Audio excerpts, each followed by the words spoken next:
ആശ്വാസം നേടാം. ഹൃത്തിനുള്ളിൽ ജീവൻ നൽകും വചനം, തിരുവചനം. മിശിഹായിൽ സ്നേഹമുള്ള സഹോദരങ്ങളെ, അപ്പസ്തോലന്മാരുടെ പ്രവർത്തനം 1-ാം അധ്യായം 8-ാമത്തെ വാക്യത്തിൽ ഈശോ തൻ്റെ അപ്പസ്തോലന്മാരോട് പറയുകയും, പരിശുദ്ധാത്മാവ് വന്നു കഴിയുമ്പോൾ നിങ്ങൾ ശക്തി പ്രാപിക്കും. ജെറൂസലേമിലും യൂദയ മുഴുവനിലും സമറിയായിലും ഭൂമിയുടെ അതിർത്തികൾ വരെയും നിങ്ങൾ എനിക്ക് സാക്ഷികളായിരിക്കുകയും ചെയ്യും. ഈശോയുടെ സാക്ഷിയാകാൻ ഒരു വ്യക്തിയെ ശക്തിപ്പെടുത്തുന്നത് പരിശുദ്ധാത്മാവാണ് എന്ന് ദൈവത്തിൻ്റെ വചനം നമുക്ക് പറഞ്ഞു തരികയാണ്.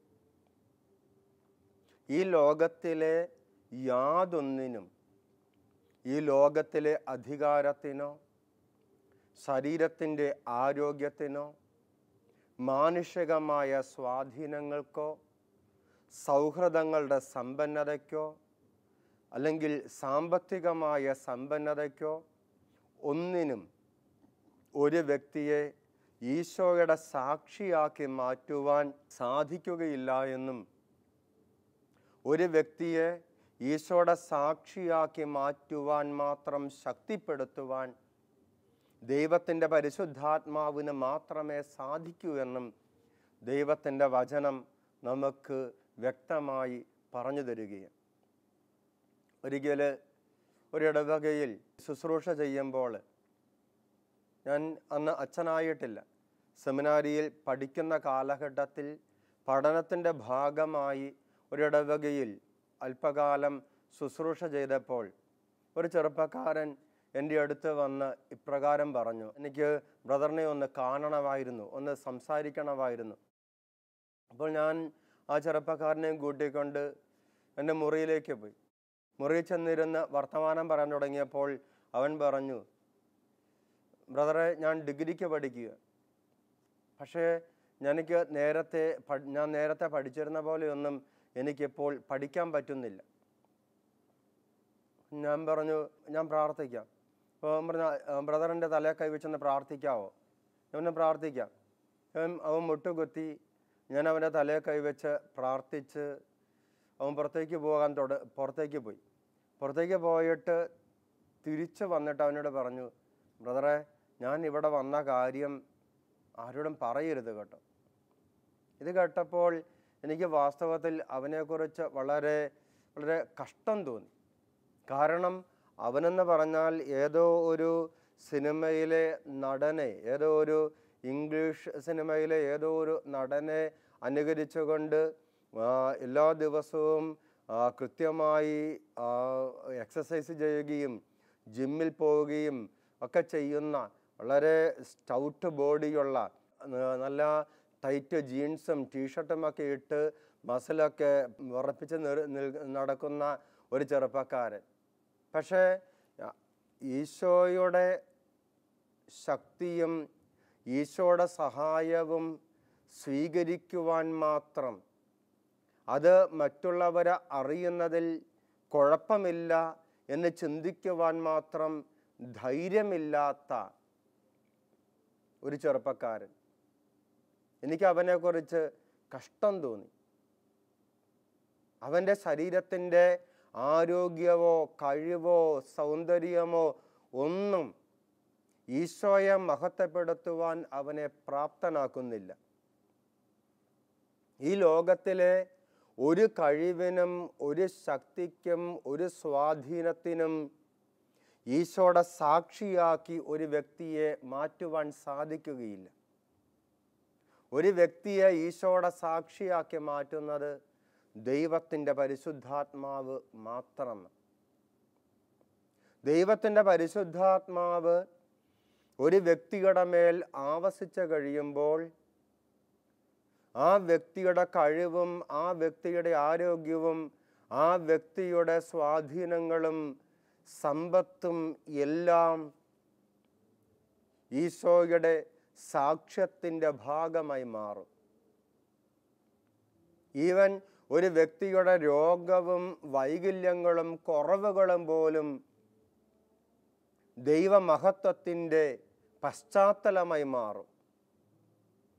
ഒരു വ്യക്തിയുടെ ഇല്ലായ്മകളും വല്ലായ്മകളും പരിമിതികളും പോലും ദൈവമഹത്വത്തിന് കാരണമായി മാറും. അല്ലേ, നമ്മൾ വായിക്കുന്നില്ലേ, ശ്ലീഹായുടെ ജീവിതത്തിൽ എൻ്റെ ശരീരത്തിൽ ഒരു മുള്ള നൽകപ്പെട്ടിരിക്കുന്നു, ദൈവത്തിൻ്റെ ദൂതൻ എന്നെ നിരന്തരം ശല്യപ്പെടുത്തുന്നു, ഞാൻ 3 പ്രാവശ്യം പ്രാർത്ഥിച്ചു ആ മുള്ള മാറുവാൻ വേണ്ടി, എന്നാൽ ദൈവം പറഞ്ഞു, നിനക്ക് എൻ്റെ കൃപ മതി, നിന്റെ ബലഹീനതയിലാണ് എൻ്റെ ശക്തി പൂർണ്ണമായി വെളിപ്പെടുന്നത്. ശ്ലീഹായുടെ ബലഹീനത, ശ്ലീഹായുടെ ജീവിതത്തിലെ പ്രലോഭനം, ശ്ലീഹായുടെ ജീവിതത്തിലെ പൈശാചിക സ്വാധീനം, തിന്മയുടെ സാന്നിധ്യം, അത് ദൈവമഹത്വത്തിൻ്റെ വെളിപ്പെടലിന് കാരണമായി എങ്കിൽ, അത് ദൈവമഹത്വത്തിന് കാരണമായി എങ്കിൽ, സ്നേഹമുള്ളവരെ, ഒരു ദൈവമനുഷ്യൻ്റെ പരിശുദ്ധാത്മ അഭിഷേകമുള്ള ദൈവമനുഷ്യൻ്റെ ജീവിതത്തിലെ രോഗവും കുറവുകളും പരിമിതികളുമെല്ലാം ദൈവമഹത്വത്തിന്, ദൈവികമായ സാക്ഷ്യത്തിന് കാരണമാകും. നമ്മൾ കാണുന്നുണ്ട്. ശ്ലീഹ തന്നെ അത് വ്യക്തമായി നമുക്ക് പറഞ്ഞു തരുന്നുണ്ട്. കൊരിന്ത്യസിലെ സഭയ്ക്ക് എഴുതിയ 1-ാമത്തെ ലേഖനത്തിൻ്റെ 6-ാമത്തെ അധ്യായത്തിൻ്റെ 19-20 വാക്യങ്ങളിൽ പൗലോസ്ലീഹ നമ്മെ ഓർമ്മപ്പെടുത്തുന്നുണ്ട്. ദൈവദത്തമായ പരിശുദ്ധാത്മാവിൻ്റെ ആലയമാണ് നിന്റെ ശരീരമെന്ന് നിനക്ക് അറിഞ്ഞുകൂടെ? ദൈവദത്തമായ പരിശുദ്ധാത്മാവിൻ്റെ ആലയമാണ് നിന്റെ ശരീരമെന്ന് നിനക്കറിഞ്ഞുകൂടെ? നീ നിന്റെ സ്വന്തമല്ല, നീ വിലയ്ക്ക് വാങ്ങപ്പെട്ടവന. ആകയാൽ നിന്റെ ശരീരത്തിൽ നീ ദൈവത്തെ മഹത്വപ്പെടുത്തണം. ദൈവദത്തമായ പരിശുദ്ധാത്മാവിൻ്റെ ആലയമായി ഒരു വ്യക്തി മാറുമ്പോൾ ആ വ്യക്തിയുടെ സ്വന്തമല്ല, പിന്നെയോ ദൈവം സ്വയം മഹത്വപ്പെടുന്ന ദൈവത്തിൻ്റെ സ്വന്തമായി ആ വ്യക്തി മാറുകയും. സ്നേഹമുള്ളവരെ, ഈശോയുടെ പരിശുദ്ധാത്മാവ് ഒരു വ്യക്തിയുടെ മേൽ കടന്നു വരുമ്പോൾ ആ വ്യക്തി ഈശോയുടേതായി മാറുകയും ആ വ്യക്തിയുടെ ശരീരത്തിലൂടെയും ശരീരത്തിൻ്റെ ഓരോ പ്രവർത്തനങ്ങളിലൂടെയും ശരീരത്തിൻ്റെ ഓരോ ഭാവങ്ങളിലൂടെയും ഈശോ തന്നെ ആ വ്യക്തിയിലൂടെ മഹത്വപ്പെടുകയും. ഇത് പരിശുദ്ധാത്മാവ് ഒരു വ്യക്തിയിൽ ചെയ്യുന്ന അത്ഭുതമാണ്. അത് പരിശുദ്ധാത്മാവ് ഒരു വ്യക്തിയിലൂടെ ചെയ്യുന്ന അത്ഭുതവുമാണ്. ആരുടെയെല്ലാം മേൽ പരിശുദ്ധാത്മാവ് കടന്നു വരുന്നുവോ, ആരുടെയെല്ലാം മേൽ പരിശുദ്ധാത്മാവിൻ്റെ അഭിഷേകം കടന്നു വരുന്നുവോ, ആ വ്യക്തിയിൽ പരിശുദ്ധാത്മാവ് ഈ അത്ഭുതം പ്രവർത്തിക്കുന്നു. ആ വ്യക്തിയിലൂടെ അനേക ജീവിതങ്ങളിൽ പരിശുദ്ധാത്മാവ് ഈ അത്ഭുതം പ്രവർത്തിക്കുന്നു. അത് പരിശുദ്ധാത്മാവ് ചെയ്യുന്ന മനോഹരമായ ഒരു അനുഭവമായി നമുക്ക് നമ്മുടെ ഓരോരുത്തരുടെയും ജീവിതത്തിൽ അനുഭവിക്കുവാനും മനസ്സിലാക്കുവാനും സാധിക്കും. എഫെസൂസിലെ സഭയ്ക്ക് എഴുതിയ ലേഖനത്തിൽ പൗലോസ്ലീഹ അത് വ്യക്തമായി നമുക്ക് പറഞ്ഞു തരുന്നുണ്ട്. രക്ഷയുടെ ദിനത്തിന് വേണ്ടി നിങ്ങളെ മുദ്രിതരാക്കിയ ദൈവത്തിൻ്റെ പരിശുദ്ധാത്മാവ്. പരിശുദ്ധാത്മാവ് ഒരു വ്യക്തിയെ രക്ഷയുടെ ദിനത്തേക്ക് മുദ്രിതമാക്കിയിരിക്കുക.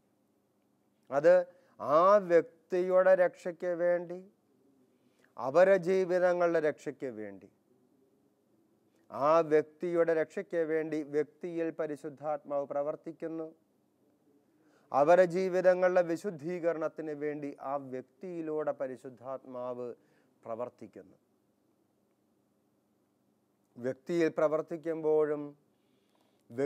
പ്രവർത്തിക്കുമ്പോഴും ആ വ്യക്തി ഈശോയുടെ സാക്ഷിയായി മാറുകയും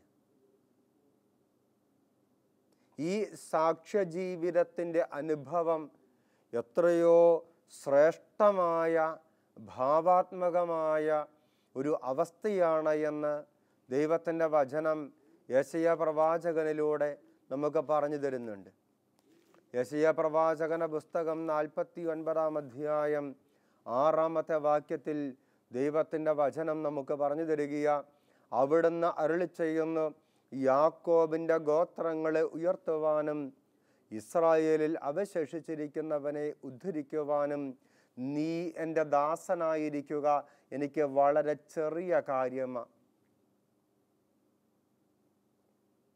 യാക്കോബിൻ്റെ ഗോത്രങ്ങളെ ഉയർത്തുവാനും ഇസ്രായേലിൽ അവശേഷിച്ചിരിക്കുന്നവരെ ഉദ്ധരിക്കുവാനും നീ എൻ്റെ ദാസനായിരിക്കുക, എനിക്ക് വളരെ ചെറിയ കാര്യമാണ്. എൻ്റെ രക്ഷ ലോകത്തിൻ്റെ അതിർത്തികൾ വരെ എത്തുന്നതിന് ഞാൻ നിന്നെ ലോകത്തിൻ്റെ പ്രകാശമായി നൽകും. സ്നേഹമുള്ളവരെ, ഈശോയുടെ അപ്പസ്തോലന്മാരുടെ ജീവിതം തന്നെ നാം ചുമ്മാ ഒന്ന് വിലയിരുത്തിയാൽ മതി. എത്രയോ ബലഹീനരായ, എത്രയോ ദുർബലരായ, എത്രയും പാമരരായ, ഏറ്റവും നിസ്സാരരായ ഏതാനും ജീവിതങ്ങളിലൂടെ ഈശോ ചെയ്ത എത്രയോ ശ്രേഷ്ഠമായ സംഗതികൾ, ഈശോയുടെ വിളിയുടെ, ഈശോയുടെ തെരഞ്ഞെടുപ്പിൻ്റെ സവിശേഷതകൾ എന്തെല്ലാമാണ് എന്ന് ശ്ലീഹ നമുക്ക് പറഞ്ഞു തരുന്നുണ്ട്. പൗലോസ് അപ്പോസ്തലൻ കൊരിന്ത്യരെ സഭയ്ക്ക് എഴുതിയ 1-ാമത്തെ ലേഖനത്തിൻ്റെ 26-ാമത്തെ വാക്യത്തിൽ പൗലോസ് ശ്ലീഹ നമുക്ക് ഈ വലിയ ആത്മീയ സത്യം പറഞ്ഞു തരികയും, സഹോദരരെ, നിങ്ങൾക്ക് ലഭിച്ചിരിക്കുന്ന ദൈവവിളിയെപ്പറ്റി തന്നെ ചിന്തിക്കുവിൻ. ലൗകിക മാനദണ്ഡമനുസരിച്ച് നിങ്ങളിൽ ബുദ്ധിമാന്മാർ അധികമില്ല, ശക്തരും കുലീനരും അധികമില്ല. സ്നേഹമുള്ളവരെ, ഈശോയുടെ അപ്പസ്തോലന്മാരുടെ തെരഞ്ഞെടുപ്പിൽ ഈശോ പ്രകടമാക്കിയ മാനദണ്ഡം ഇതായിരുന്നു. ലോകത്തിൻ്റെ വിലയിരുത്തലിൻ്റെ മാനദണ്ഡമനുസരിച്ച്, ലോകത്തിൻ്റെ വിലയിരുത്തലിൻ്റെ ശൈലി അനുസരിച്ച് ശക്തരോ കുലീനരോ പണ്ഡിതരോ ഒന്നും അധികമില്ലായിരുന്നു. എന്നാൽ നിസ്വരും നിസ്സാരരും ഒരു പരിധിവരെ നിസ്സഹായരമായിരുന്ന ആ പാവപ്പെട്ട മനുഷ്യരിലൂടെ ചരിത്രത്തിലുടനീളം ഇന്നും അവസാനിക്കാത്ത മഹാത്ഭുതങ്ങൾ ദൈവം ചെയ്തുകൊണ്ടിരിക്കുകയാണ്.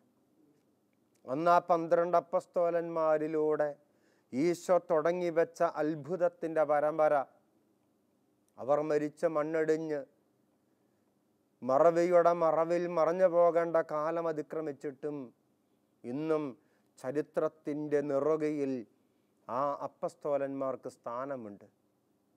ഈ മാറ്റം എങ്ങനെയാ സംഭവിച്ചത് എന്ന് നമുക്ക് ബൈബിളിൽ നിന്ന് തന്നെ മനസ്സിലാക്കാൻ സാധിക്കും. നമുക്കറിയാം അപ്പസ്തോലന്മാരെ സുവിശേഷങ്ങളിൽ നിന്ന്, ഏറ്റവും പ്രത്യേകിച്ച് വിശുദ്ധ ലൂക്കായുടെ സുവിശേഷത്തിൻ്റെ 9-ാമത്തെ അധ്യായത്തിൽ വിവരിക്കപ്പെടുന്ന ഒരു സംഭവമുണ്ട്.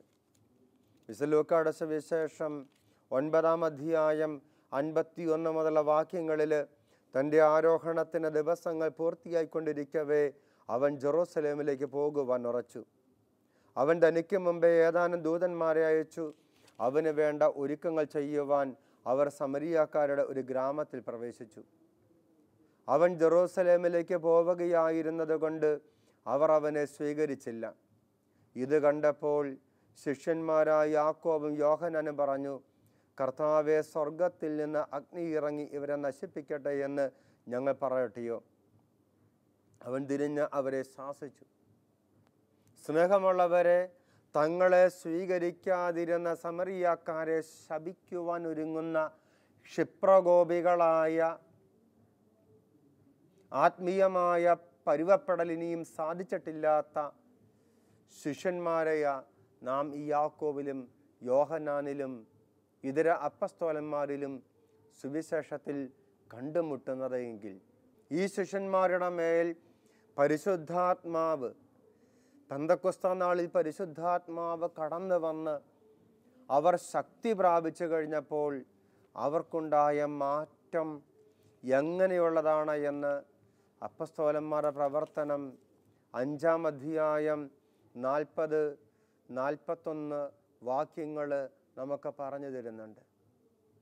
അവർ അപ്പസ്തോലന്മാരെ അകത്ത് വിളിച്ച് പ്രഹരിച്ചതിന് ശേഷം ഈശോയുടെ നാമത്തിൽ സംസാരിച്ചു പോകരുത് എന്ന് കൽപ്പിച്ച് അവരെ വിട്ടയച്ചു.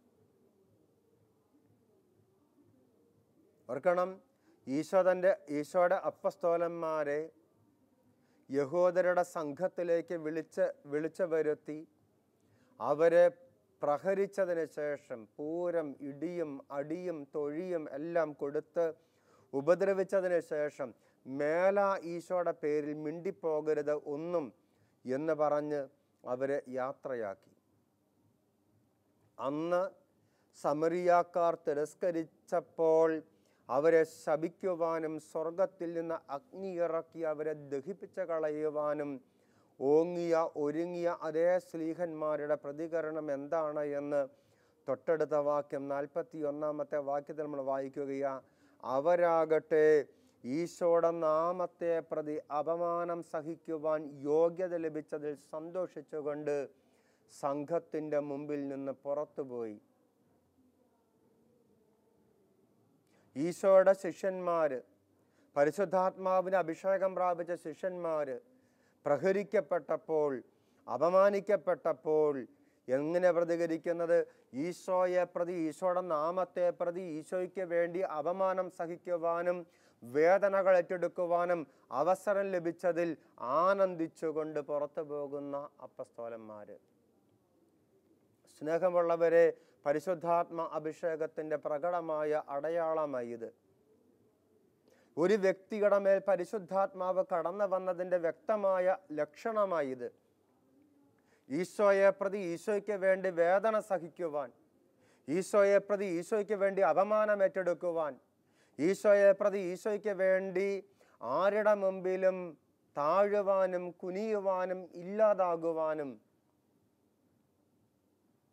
അതിലൊക്കെ ആനന്ദം കണ്ടെത്തുന്ന മനോഭാവം. ഇതാ പരിശുദ്ധാത്മ അഭിഷേകത്തിൻ്റെ ലക്ഷണമെന്ന് പറയുന്നത്.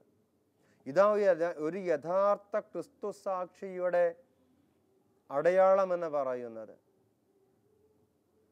ഒരു വ്യക്തിയെ ഈശോ തൻ്റെ പരിശുദ്ധാത്മാവിലൂടെ സ്വാധീനിക്കുമ്പോൾ സുവിശേഷത്തിലെ ഈശോയോട് അനുരൂപപ്പെടുവാനുള്ള ഒരു അദമ്യമായ ആഗ്രഹമായി അത് ആ വ്യക്തിയിൽ മാറുകയും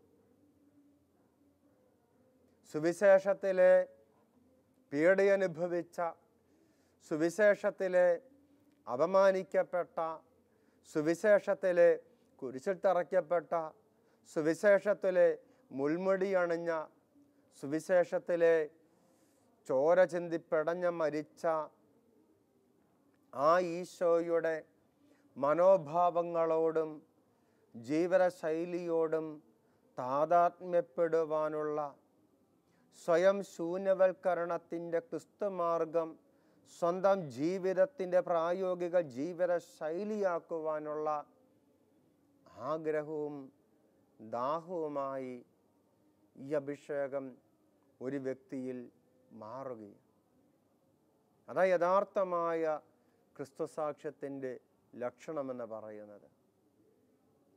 ഈ ലോകത്തിൻ്റെതായ വീക്ഷണകോണുകളിലും മാനദണ്ഡങ്ങളിലും വിജയിക്കുന്ന ശക്തി പ്രകടനങ്ങളല്ല ക്രിസ്തുസാക്ഷ്യത്തിൻ്റെ ശക്തി എന്ന് പറയുന്നത്.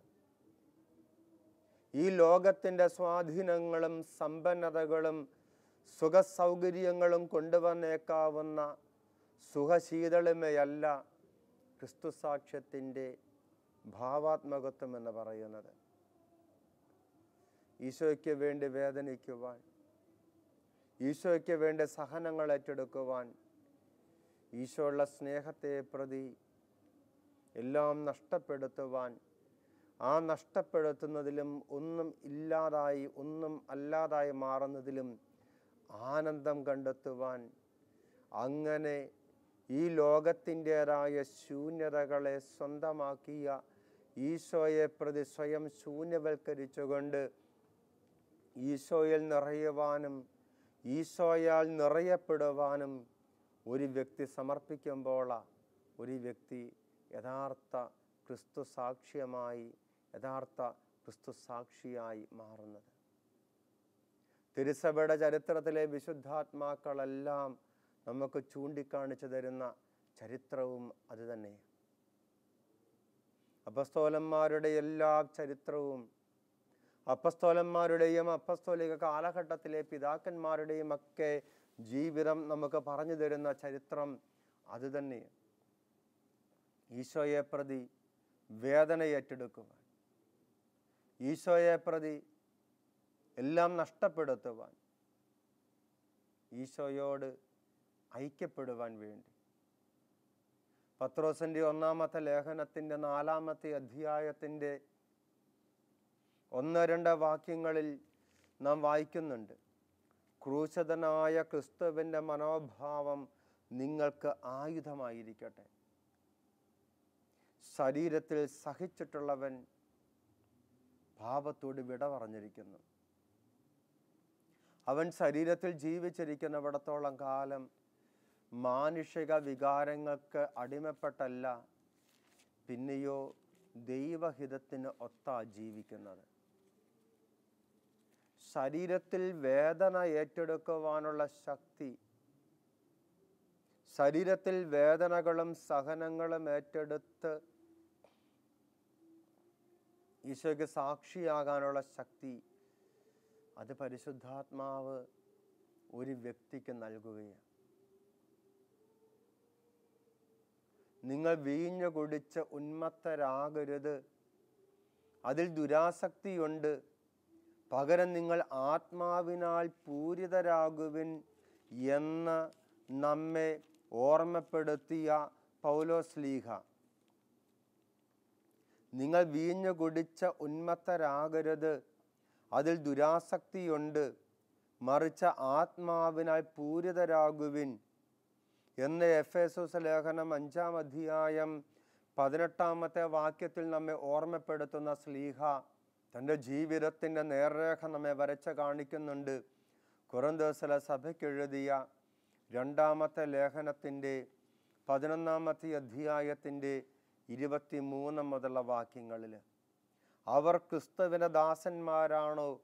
ഒരു ഉന്മത്തനെ പോലെ ഞാൻ പറയുന്നു, ഞാൻ കുറേയും കൂടി മെച്ചപ്പെട്ട ദാസന.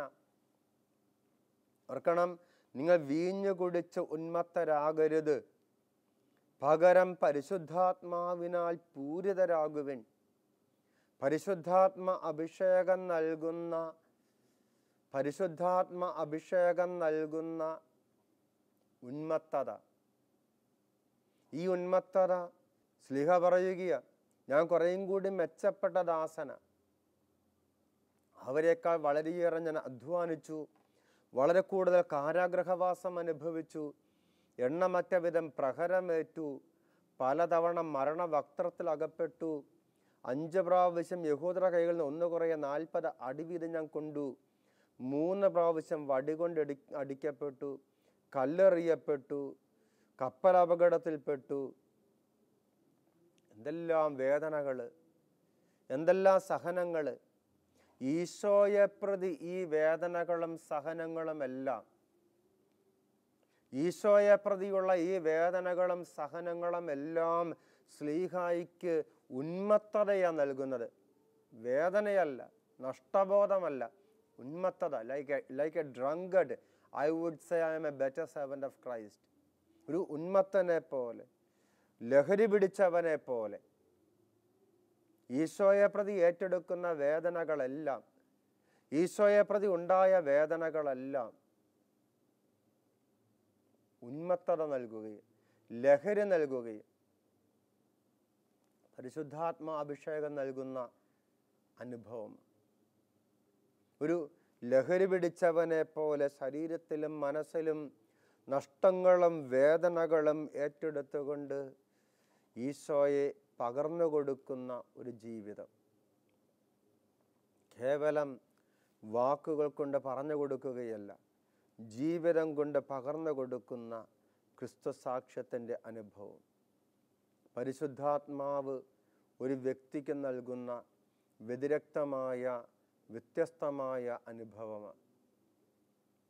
ഈ പരിശുദ്ധാത്മ അഭിഷേകം സ്വാഭാവികമായ കൃത്രിമത്വങ്ങളില്ലാത്ത, പുറംമോടികളില്ലാത്ത വിശുദ്ധിയുടെ സാക്ഷ്യജീവിതത്തിന് നമ്മെ പ്രാപ്തമാക്കുന്നത്. ഇന്ന് കപടത നിറഞ്ഞ, ആലങ്കാരികതയുള്ള, വ്യർത്ഥതകളാൽ മൂടപ്പെട്ട ഈ ലോകത്തിൻ്റെ സമകാലിക സംസ്കൃതിയുടെ മുമ്പിൽ ദൈവികമായ, സ്വർഗീയമായ, സനാതനമായ വിശുദ്ധിയുടെ ലാളിത്യമുള്ള ക്രിസ്തുസാക്ഷ്യങ്ങളായി ജീവിക്കണമെങ്കിൽ ഈ പരിശുദ്ധാത്മ അഭിഷേകം നമുക്ക് അനിവാര്യമാണ്. അതുകൊണ്ട് പരിശുദ്ധാത്മാവിനോട് നമുക്ക് പ്രാർത്ഥിക്കാം. പരിശുദ്ധാത്മാവിൻ്റെ അഭിഷേകമുള്ള, ഉള്ളിൻ്റെ നിറവിൽ നിന്ന് സ്വാഭാവികമായി കവിഞ്ഞൊഴുകുന്ന ദൈവസ്നേഹാനുഭവത്തിൻ്റെ സാക്ഷ്യജീവിതങ്ങളായി നമ്മുടെ ജീവിതങ്ങൾ മാറുവാൻ ദൈവം നമ്മെ അതിനായി അനുഗ്രഹിക്കട്ടെ. ആമേൻ.